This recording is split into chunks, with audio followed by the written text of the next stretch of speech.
Okay, it's your boy Bob, and this is my Bills versus Bears preview for the Saturday game at 1 p.m. tomorrow. Um, for this game, right? The Bears are, I think they're like double-digit dogs here. They're at home though, and Justin Fields, he has like this season, he has legitimately impressed me.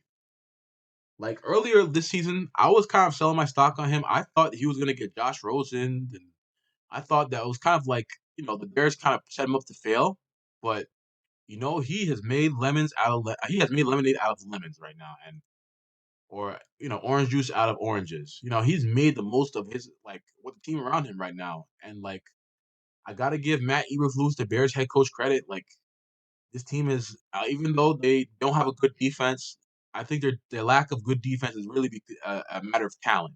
I think their talent is just not good enough. Like they have no pass rush.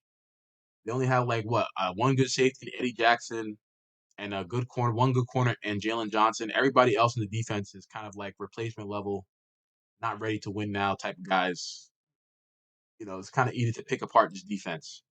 But their offense, man, ever since that Patriots game on Monday Night Football, I believe they have made a major turnaround, relying on Justin Fields' legs. And Justin Fields, man, when I talk about like coming out of college, I didn't think he was this good of a runner. He is honestly on that like level of Lamar Jackson to me as a runner.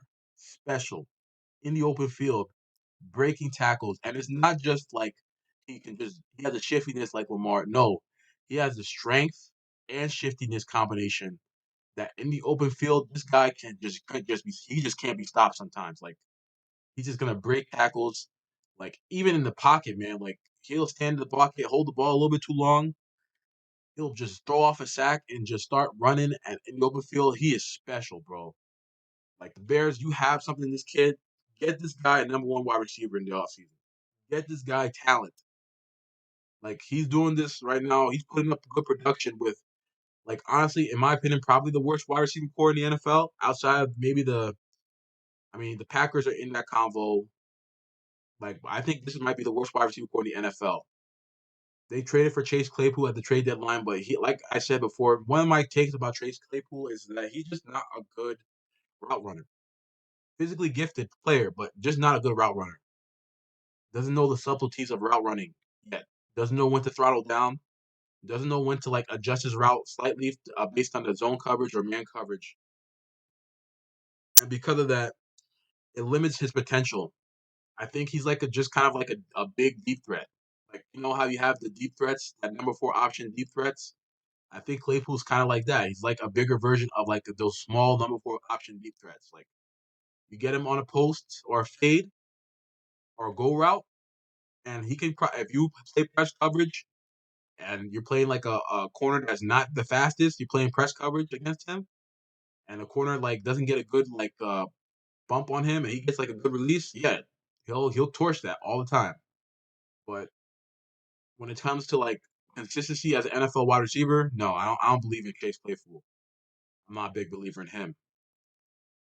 Um, but basically, yeah, I'm leaning Bears spread just because of the fact that I think this Bears offense is like they can play at the pace with their rushing attack to kind of slow down and limit the drives of the Buffalo Bills.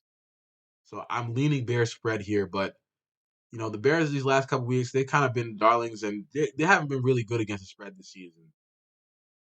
And I don't think like they have the talent defensively. If the Bills come in this game focused and they're not fucking around, this should be a blowout or like at least 10 points plus victory for the Bills.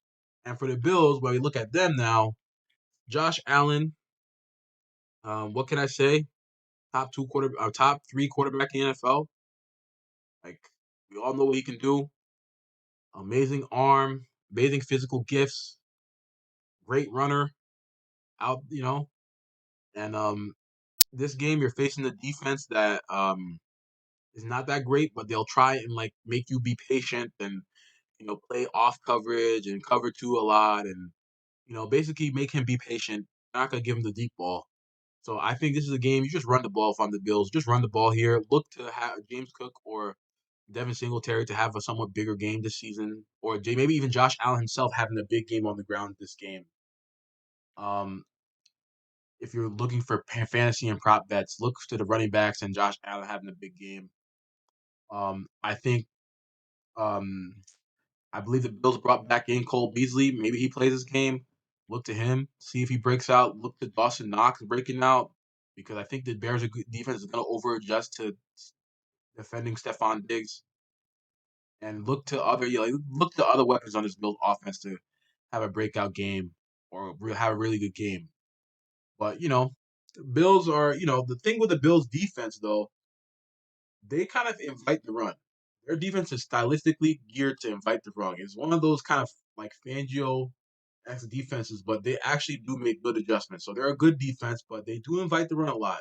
Like that stylistically, they want to invite the run.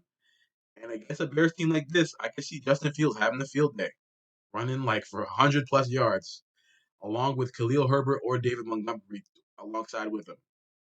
And if that's the case, and the Bears can slow the game down and have these long drives, or just run the clock, run the pound out the clock and stuff like that, this will be a closer game than you expect. So I'm leaning Bears spread here, but you know, if I want to go with the ebbs and flows of the NFL season, it's telling me the Bears kind of like get blown out at home. But just because the Bears are home, I say the Bears they cover the spread, but the Bills win this game. Obviously, if the Bills pull out the upset, that would be a miracle. But for my Bengals, that'll be a miracle for us to get into that first seed convo.